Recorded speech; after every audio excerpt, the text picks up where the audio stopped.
2000 నోట్ను చెలామణి నుండి ఉపసంహరించుకోవడం మరొక అసంబద్ధమైన అశాస్త్రీయమైన ఏకపక్ష చిల్లర వక్ర నిర్ణయమన్నారు బీఆర్ఎస్ నేత దాసోజు శ్రవణ్. 2016 సంవత్సరంలో నల్లధనాన్ని అరికట్టడం, ఉగ్రవాదులను నియంత్రించడం అని కుంటి సాకుతో నోట్ల రద్దును ప్రవేశపెట్టారు. కానీ అది విధ్వంసం సృష్టించిందన్నారు. 100 మందికి పైగా మృతి చెందారన్నారు. నరేంద్ర మోడీ తాను మూర్ఖుణ్ణి అని చెప్పని మరొకసారి 2000 రూపాయల నోట్ల రద్దు ద్వారా తనకు తానే ఇవాళ రుజువు చేసుకున్నట్టుగా స్పష్టంగా కనబడతా ఉంది.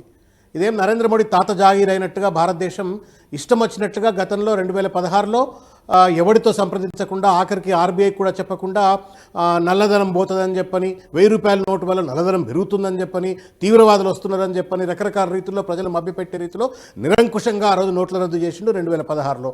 మళ్ళీ ఏం మాయగాలం వచ్చిందని చెప్పని ఇవాళ 2000 నోట్ను రద్దు చేస్తుండో ఎవరికి తెలియదు. అంటే నరేంద్ర మోడీ ఇష్టమా, లేకపోతే ప్రధానమంత్రిగా ప్రజలకు జవాబుదారీగా ఉండాలా, కీలకమైన నిర్ణయాలు తీసుకున్నప్పుడు కనీసం ప్రతిపక్ష పార్టీలతోటైనా సంప్రదింపులు చేయాలన్న కనీస ఇంగితం లేకుండా ఆ రోజు నోట్ల రద్దు నిరంకుశంగా చేపట్టాడు.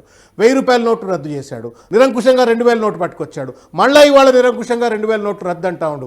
ఒక ప్రయోగశాలగా చిల్లర మల్లల నిర్ణయాలకు ఇవాళ భారతదేశాన్ని ప్రయోగశాలగా మార్చేసి తుగ్లక్ను మరిపించే రీతిలో నరేంద్ర మోడీ వ్యవహరిస్తూ ఉండు.